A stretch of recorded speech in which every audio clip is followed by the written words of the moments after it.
The rain had just stopped, leaving the city streets slick and shimmering under the streetlights. Inside the precinct, the air was thick with the usual mix of stale coffee, old paperwork, and tension. It was late, past 10, and most of the officers had already gone home. Only a few remained, hunched over desks or leaning against the counter, swapping tired jokes. Then the front door opened. A man walked in, quiet and composed, wearing a dark overcoat that dripped slightly onto the linoleum floor. He didn't look like he belonged in a police station, not in the way people usually expected. No uniform, no swagger, just calm eyes and a steady walk. He moved like someone used to being watched but never rattled by it. At the front desk, a white officer, mid-40s, with a permanent scowl and a coffee stain on his shirt, barely glanced up from his clipboard.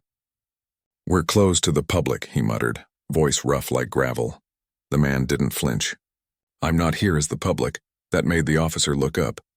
He sized the man up slowly, eyes narrowing.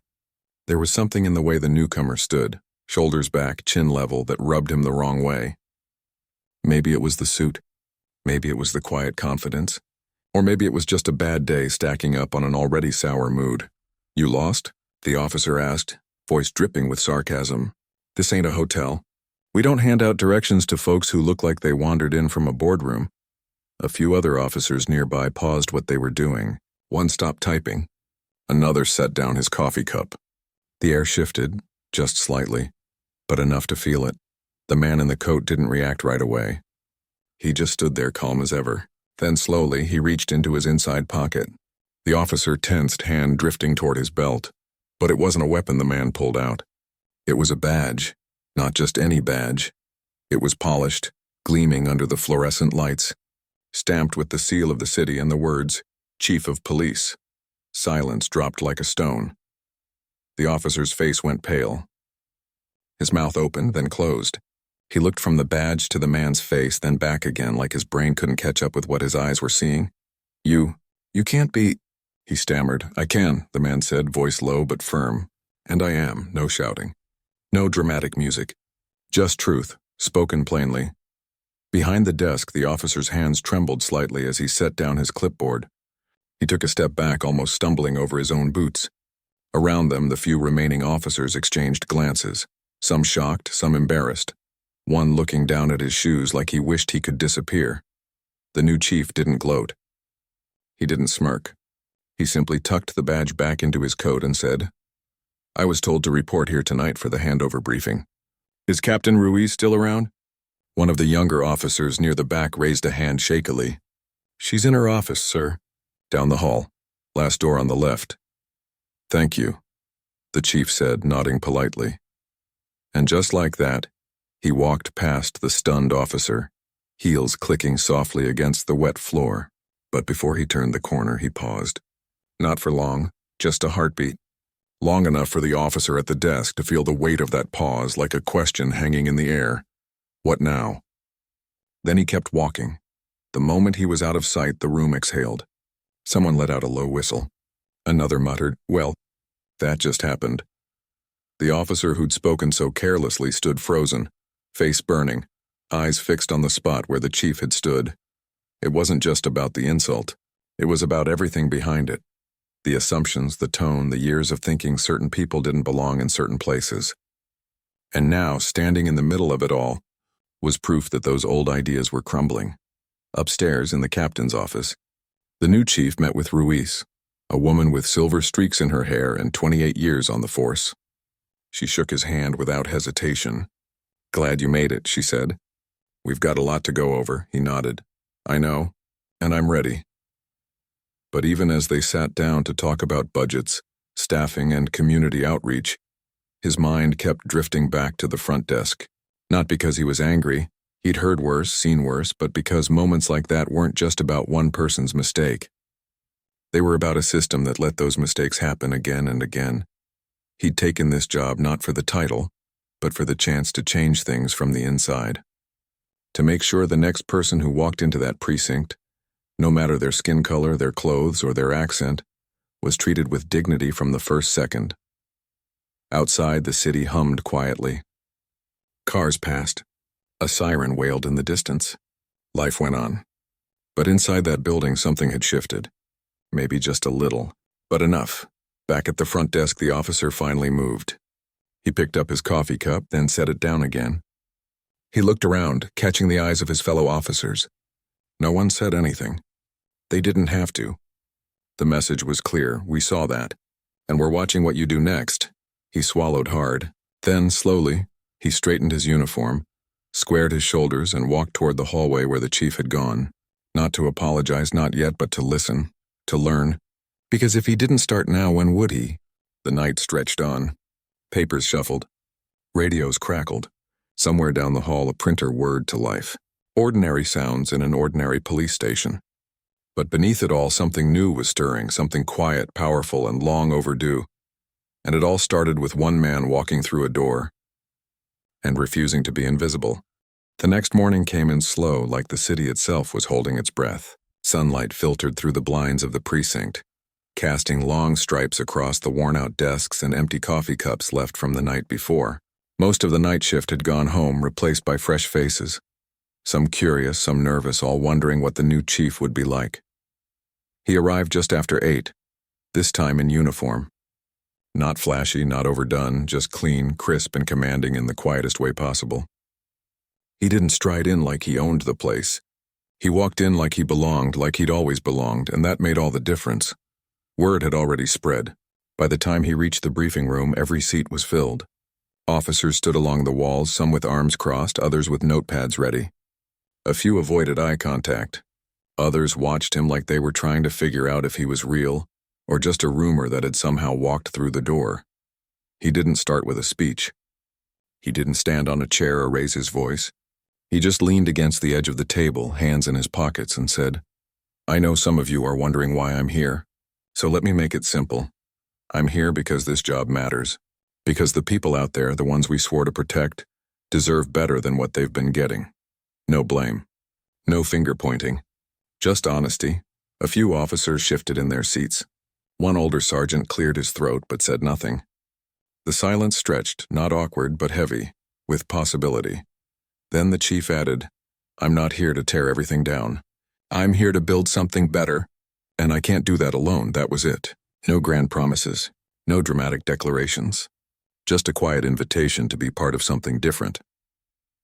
Later that day, he walked the halls, not as a boss inspecting his domain, but as someone getting to know the place. He stopped to talk to the dispatcher who'd been there 30 years. He asked the rookie officer how her first week was going. He even chatted with the janitor about the best coffee spot in the neighborhood. Everyone got the same look in their eyes afterward, surprised, then thoughtful, then hopeful, but not everyone was ready to believe. Back at the front desk, the officer from the night before, let's call him Reynolds, had barely slept. Every time he closed his eyes, he saw that badge, heard that calm voice, felt the heat rise in his cheeks all over again. He kept replaying the moment, wondering what he could have said, what he should have done. But more than that, he wondered if he'd ruined his chance before it even began. He tried to act normal. He answered calls, filed reports, joked with his partner like nothing had happened. But his partner noticed. Everyone noticed. There was a stiffness in his shoulders, a hesitation in his step. Around noon, the chief walked past the desk again. This time, Reynolds looked up. Their eyes met just for a second, but it was enough. The chief gave a small nod. Not friendly, not cold, just human. Reynolds swallowed hard. He wanted to say something, anything, but the words stuck in his throat. So he watched as the chief disappeared down the hall and then went back to his paperwork, fingers gripping the pen a little too tight. That afternoon, something unexpected happened. A call came in about a disturbance at the community center, a place the precinct had written off as trouble for years. Kids shouting, adults arguing, someone throwing a chair. Standard stuff, the kind of call that usually got a quick drive-by and a shrug. But the chief heard the dispatcher relay the details and he said, "I'll take it." No one argued. No one even questioned it. They just watched as he grabbed his keys and walked out the door. At the community center, chaos was simmering. A group of teenagers stood in a tight circle, voices raised. A few parents hovered nearby, arms crossed, faces tight with worry. In the middle of it all stood Ms. Lila, the center's director, a woman in her 60s with steel gray hair and eyes that had seen too much. but never lost their kindness. She looked relieved when she saw the chief step out of the cruiser, not in full gear, just in his uniform shirt, sleeves rolled up, no weapon drawn. "You here to arrest someone?" she asked, voice tired but sharp. "No," he said. "I'm here to listen." And he did. He didn't interrupt. Didn't lecture. Just stood there, calm and present, while the kids vented about how the police always treated them like suspects, how no one ever asked what they needed, only what they'd done wrong. One boy, no older than 15, said, "You ever walk into a store and feel like everyone's watching you, like you're gonna steal something? That's how it feels every time a cop drives by our block." The chief didn't argue. He just nodded. "I've felt that too," he said quietly. "More times than I can count." That simple sentence changed everything. The tension in the air softened. The kids looked at him differently, not as the police, but as someone who understood. By the time he left, the chair had been picked up, voices had lowered, and Ms. Lila had invited him back for a town hall next week. "We need more like you," she said, hand on his arm. "Not perfect, just ill." Back at the precinct, Reynolds heard the radio update. He listened as the dispatcher summarized the call. No arrests, no escalation, just resolution. He looked up just as the chief walked in, still in uniform, still calm. Something clicked. That evening, after shift ended, Reynolds lingered. He waited until the hallway was empty, then knocked softly on the chief's open office door. "Got a minute?" he asked, voice rougher than he meant it to be. The chief looked up from his desk. "Always." Reynolds stepped inside, hands shoved in his pockets. He didn't sit. He just stood there, staring at the floor for a long moment before finally saying, "I owe you an apology." The chief didn't interrupt. Didn't say it's fine to make it easy. He just waited. "I judged you before I even knew your name," Reynolds continued, voice low. "And I was wrong. Not just about you, about a lot of things." The room stayed quiet. Outside, a car passed. Somewhere down the hall, a phone rang. Then the chief said, "Thank you for saying that. Not I forgive you, not don't worry about it. Just thank you. Because real change starts with honesty, not absolution." Reynolds nodded, eyes glistening but dry. "I don't expect you to trust me right away, but I want to do better, if you'll let me." The chief stood, walked around the desk, and extended his hand. "Then let's get to work." They shook on it. Two men, different paths, same purpose. Over the next few days, things began to shift. Small things at first. Officers started walking beats again instead of just driving by. The community center got a regular liaison. Even the coffee in the break room tasted better. Maybe because people were actually talking to each other now. And Reynolds? He signed up for the new de-escalation training. He asked questions. He listened, really listened, when the rookies shared their fears. He wasn't perfect. He still slipped up sometimes, but he kept trying, because that's what this was about. Not perfection, but progress. Not heroes, but humans choosing every day to be better than they were yesterday. And in a world that often feels broken, that's where real change begins. Weeks passed and the precinct started to feel different, not because everything was fixed overnight, but because people were finally trying. You could hear it in the way officers greeted each other in the hallway. See it in how they paused before reacting during calls. Notice it in the way the community center's phone rang less for trouble and more for partnership. The chief didn't hold press conferences or post grand announcements. He led by showing up consistently, quietly, and with purpose. He'd sit in on roll call even when he didn't need to. He'd walk the neighborhood after hours, not in a patrol car, but on foot, nodding at shop owners, asking kids how school was going. He never made it about himself. He made it about connection, and slowly others followed.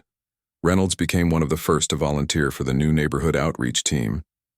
At first, folks were skeptical, especially the regulars at the corner store who'd seen him pull over the same kids 3 times for suspicious behavior. But Reynolds didn't argue. He just kept showing up.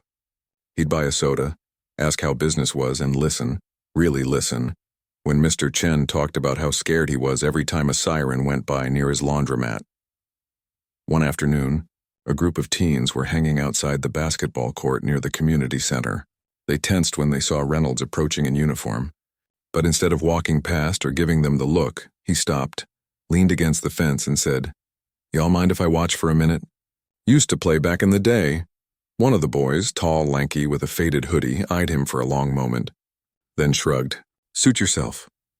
Reynolds stayed for 20 minutes watching the game, clapping when someone hit a tough shot.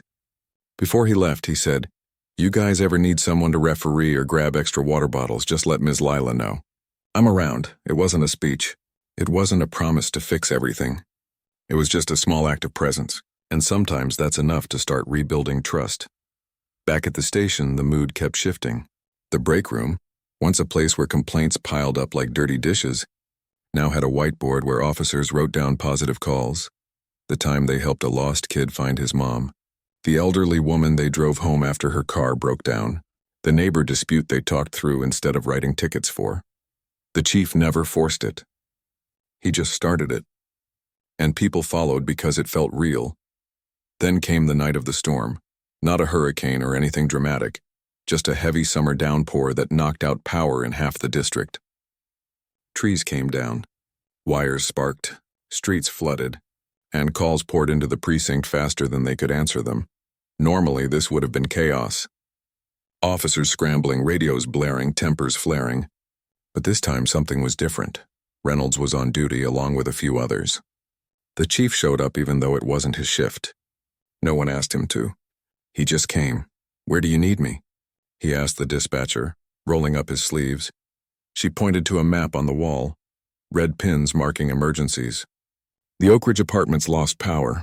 Elderly tenants, no backup generator. "They're scared." "I'll go," the chief said. "I'll ride with you," Reynolds said without thinking. They drove through sheets of rain, windshield wipers fighting to keep up. When they arrived, the building was dark except for a few flickering flashlights in windows. Inside, the stairwell smelled of damp concrete and worry.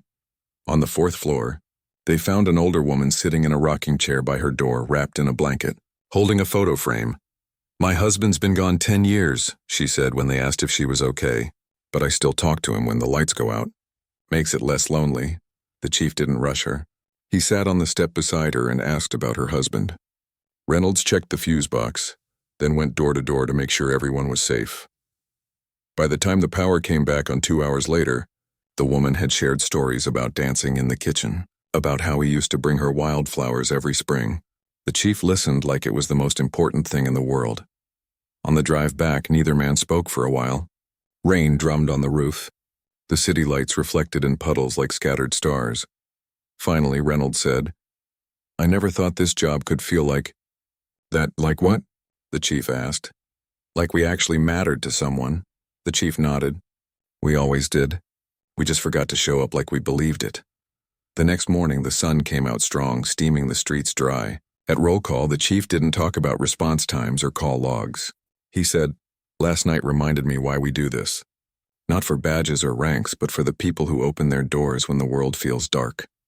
A few officers wiped their eyes. Others sat up straighter. Even the grumpiest sergeant gave a slow nod. Later that week, the precinct held its first joint event with the community center, a block cleanup followed by a cookout.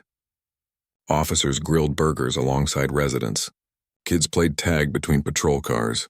Someone brought a guitar, and an off-duty dispatcher sang an old folk song that made half the crowd sway.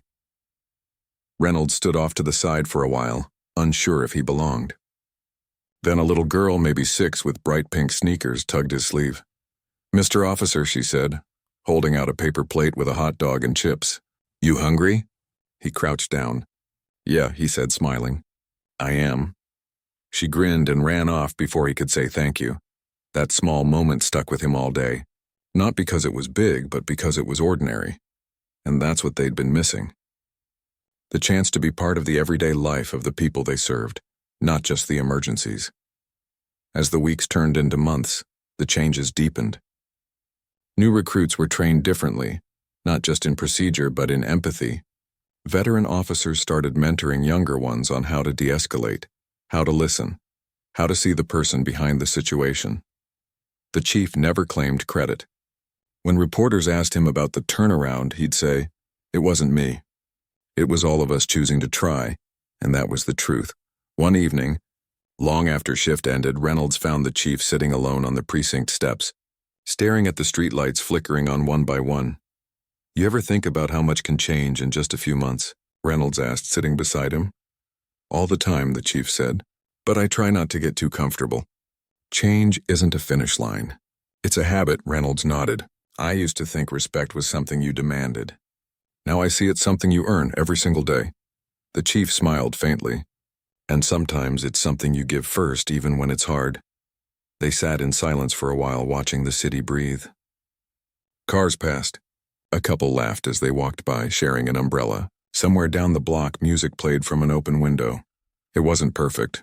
There were still hard days, tough calls, moments of doubt, but something fundamental had shifted, not just in the precinct, but in the hearts of the people inside it. Because real change doesn't come from speeches or scandals.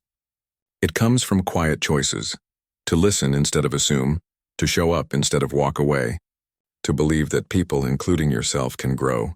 And in that moment, under the soft glow of a street lamp, two very different men sat side by side, not as officer and chief, but as humans who'd chosen to do better, and that made all the difference. Months had passed since that rainy night at the precinct, and the changes that started as quiet ripples had grown into something steady, something real. The neighborhood didn't magically become perfect, life doesn't work that way, but the air felt lighter. People waved when patrol cars drove by. Kids didn't scatter like startled birds when officers walked near the park. Shop owners left coffee on the counter for the beat cop who stopped by every morning. It wasn't because rules changed overnight. It was because relationships did. The chief still showed up, not with fanfare but with consistency. He'd sit in on youth mentorship meetings at the community center. He'd eat lunch at the diner down the street, not in the back booth like someone hiding, but right in the middle where anyone could talk to him. He never made it about authority. He made it about presence, and Reynolds, he wasn't the same man who'd stood behind that front desk, full of assumptions and pride. He'd become someone people trusted, not because he said the right things, but because he showed up when it mattered. He started coaching a weekend basketball group for teens, not as an officer, just as a guy who loved the game. He remembered birthdays. He asked about report cards. He listened when kids talked about their dreams and their fears. One Saturday morning during a pickup game at the rec center, a boy named Deshaun pulled him aside. "You ever think about quitting?" he asked, bouncing the ball slowly. Reynolds raised an eyebrow. "This job?" "Yeah, a few times. Why didn't you?" He thought for a moment. "Because I realized I wasn't just wearing a badge for the job. I was wearing it for the people. And if I walked away, who'd be left trying to make it better?" Deshaun nodded like he understood more than his years should allow. "My uncle says cops only see us when something's wrong, but you see us when nothing's happening too." That hit Reynolds harder than any punch ever could. Back at the precinct, things kept evolving. The outreach program expanded. Officers rotated through community shifts, not as punishment, but as part of their regular duties. They helped paint murals, fixed broken benches, even planted flowers outside the library with a group of seniors. It wasn't charity. It was partnership, and the community noticed. One evening, the precinct held its first Coffee with Cops event. Not in the station, but in the park, under string lights and folding tables. At first, only a handful of people showed up, but by the end of the night, the lawn was full. Parents, kids, shop owners, even a few folks who'd once refused to speak to police sat sharing stories over paper cups and cookies. The chief didn't give a speech. He just walked around, listening, laughing. Sometimes just standing quietly while someone poured their heart out. Reynolds stayed near the coffee pot, refilling cups, making sure no one felt left out. An older woman approached him, someone he'd once ticketed for jaywalking years ago. She looked him in the eye and said, "I didn't think I'd ever say this to someone in your uniform, but thank you." He didn't know what to say, so he just nodded. "Thank you for giving me another chance." Later that night, as they packed up chairs and turned off the lights, the chief found Reynolds folding a table. "You did good today," he said. Reynolds shook his head. "We did good. All of us, and that was the heart of it. This wasn't one person's victory. It was a group of people, flawed, tired, sometimes wrong, but willing to try again." Then came the day everything was tested. A call came in about a break-in at the corner grocery. The owner, Mr. Chen, the same man Reynolds had slowly built trust with, was frantic. "They took the register," he said over the phone, voice shaking. "And my daughter. She was working the counter. They shoved her. She's okay, but I'm scared." Within minutes, units were rolling. But this time, no one rushed in with sirens blaring and guns drawn. They arrived calm, coordinated, and focused, not on making an arrest but on making sure everyone was safe. Reynolds was first on scene. He found Mr. Chen holding his daughter, both of them pale but unharmed. The thieves were long gone, but the fear lingered like smoke. Reynolds didn't jump straight to questions. He got them water. He called an EMT just to be sure. He sat with them while they caught their breath. When the chief arrived, he didn't take over. He stood back, letting Reynolds lead, because trust had been built and now it was time to honor it. Over the next few days, the precinct worked the case differently. They didn't just chase suspects.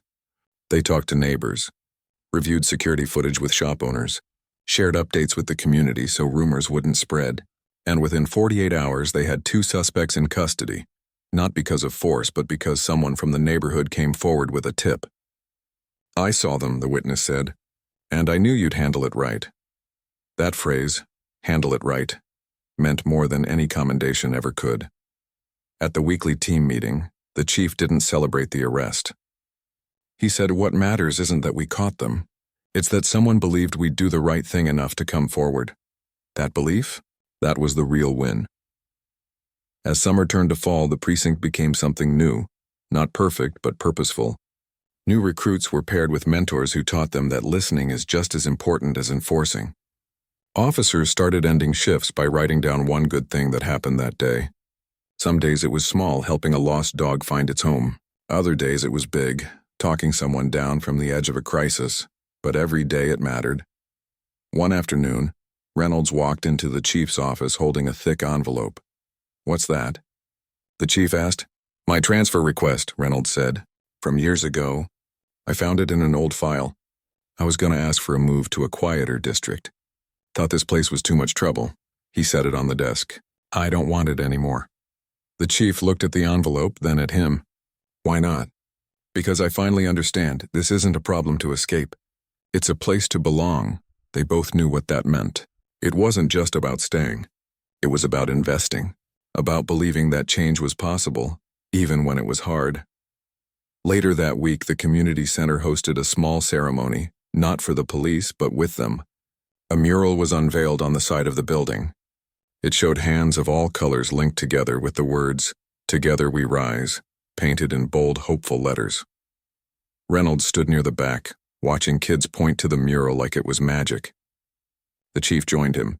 "Feels different, doesn't it?" the chief said. "Yeah," Reynolds replied. "Like we're finally part of something instead of just patrolling it." The sun dipped low, casting golden light over the street. Laughter floated from the playground. Music played from a nearby porch. And for the first time in a long time, the line between us and them had blurred into something better. Just we. No one claimed the work was done. There would still be tough nights, misunderstandings, moments of doubt, but now there was also trust. There was history. There was proof that people could change. Not all at once, but step by step, choice by choice. And as the crowd gathered for photos in front of the mural, Reynolds caught the eye of Mr. Chen, who gave him a small nod. Deshawn ran over and handed him a soda. The chief stood nearby, quiet as always, but smiling. In that moment, no one needed words. They'd already said everything that mattered, through showing up, through listening, through choosing again and again to believe in each other. And that was enough. Winter came quietly that year, dusting the streets with frost and wrapping the neighborhood in a hush that felt more peaceful than cold. The precinct, once a place people avoided unless they had no choice, now had a steady flow of visitors, not just for reports or emergencies, but for coffee, conversation, or just to say hello. The small holiday tree stood in the corner of the lobby, decorated with handmade ornaments from the kids at the community center. One even had a tiny badge drawn in glitter glue. The chief still arrived early most mornings, often with a paper bag of pastries from the bakery down the block. He never made a show of it, just left them on the break room table with a note, "Fuel for good work." And somehow, that small gesture meant more than any memo ever could. Reynolds had settled into a rhythm that felt right. He wasn't trying to prove anything anymore. Not to the chief, not to the neighborhood, not even to himself. He just showed up, did the work, and stayed open to the moments that mattered. He'd started leading the youth mentorship group on his own now, and attendance had doubled. Kids who used to eye officers with suspicion now greeted him with fist bumps and inside jokes. One Tuesday afternoon, during a lull in calls, a young woman walked into the precinct. She looked nervous, clutching a folder to her chest like it might fly away. Reynolds was at the front desk filling out logs, and he recognized her right away. She'd been one of the quiet kids at the mentorship sessions, the kind who listened more than she spoke. "Hey," he said gently. "You okay?" She nodded, then hesitated. I wanted to ask about the cadet program." Reynolds sat up straighter. "You thinking of joining?" "I don't know," she admitted, voice low. "I always thought this wasn't a place for people like me, but seeing you out there talking to us like we mattered, it made me wonder if maybe I could be part of it too." He didn't give her a sales pitch. He just said, "It's not about where you come from. It's about why you want to serve. And if your why is honest, you belong." She smiled then, small but real, and took the application form he handed her. Later, he mentioned it to the chief over coffee in the parking lot, steam rising from their cups in the cold air. "She's got heart," Reynolds said. "And she sees things most people miss," the chief nodded. "That's the kind of officer we need more of." They stood in silence for a moment, watching their breath curl into the air. The city hummed softly around them, buses rumbling, distant laughter from a nearby schoolyard, the clink of a shopkeeper hanging holiday lights. "You ever think this would happen?" Reynolds asked. "Back when you first walked in here?" The chief smiled faintly. "I hoped. But hope's not the same as knowing." "No," Reynolds agreed, "but you showed up anyway. And so did you." That was the thing no one talked about much. Change didn't just happen because someone in charge decided it should. It happened because ordinary people chose, again and again, to lean in instead of walking away. As the holidays neared, the precinct and community center teamed up for a gift drive, not just handing out toys, but inviting families to wrap them together, share meals, and connect. Officers helped kids pick out presents for their siblings. Seniors taught rookies how to knit scarves for donation. Even the gruffest sergeant was caught humming carols while sorting canned goods. One evening during the final packing session, Mr. Chen brought a huge pot of soup. "For everyone," he said, setting it on a folding table. "My way of saying thanks." Reynolds ladled bowls for a line of volunteers, his gloves damp from the cold. As he handed one to a teenager who'd once been picked up for loitering, the kid looked him in the eye and said, "You remember my name, don't you?" "Of course I do," Reynolds said. "You're the one who beat me in chess last month." The teen grinned. "Only 'cause you let me." "Maybe," Reynolds said with a wink. "But you've got a good mind. Use it." Moments like that didn't make headlines. They didn't go viral, but they stitched the neighborhood back together, thread by quiet thread. Then on a gray afternoon just before Christmas, the chief called a special meeting. Not for emergencies or policy updates, but to reflect. He stood in the briefing room, hands in his pockets, looking at the faces that had become more than just colleagues. "I've been thinking," he began, "about how easy it is to forget how far we've come. We get so focused on what's next, we don't pause to honor what we've already built." He asked everyone to share one moment from the past year that reminded them why they stayed. One officer talked about helping an elderly man find his lost dog. Another spoke about mediating a family dispute without a single arrest. A rookie, voice shaking, said her proudest moment was when a little girl asked if she could touch her badge. Not because it was shiny, but because she thought it meant I was safe.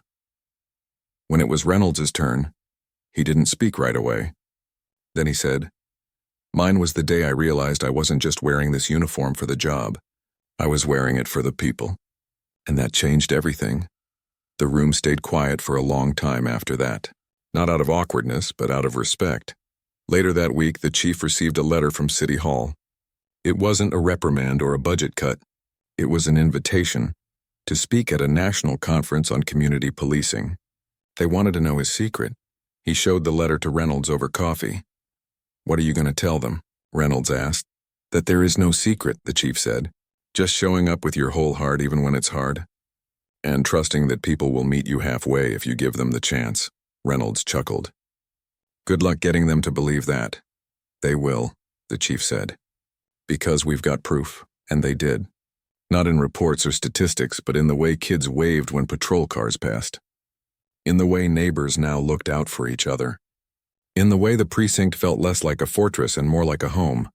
On Christmas Eve, the chief didn't go home early. He stayed late, walking the quiet halls, turning off lights, checking on the skeleton crew on duty. As he passed the front desk, he found Reynolds still there, finishing up paperwork. "Shouldn't you be with your family?" the chief asked.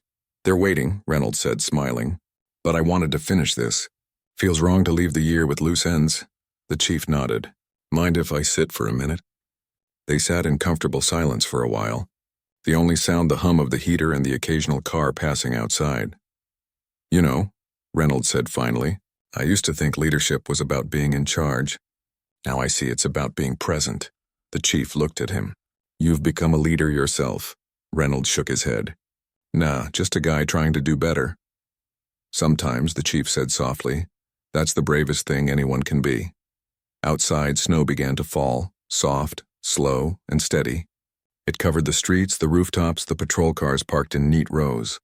And for a moment, everything looked clean, quiet, full of possibility. Inside, two men sat in the glow of a single desk lamp, not as chief and officer, but as friends who'd walked through fire and come out the other side, not unscathed, but changed. The new year was coming. There would be new challenges, new mistakes, new chances to choose kindness over convenience, courage over comfort. But for now, in that quiet precinct on a snowy Christmas Eve, there was peace, and that was worth protecting.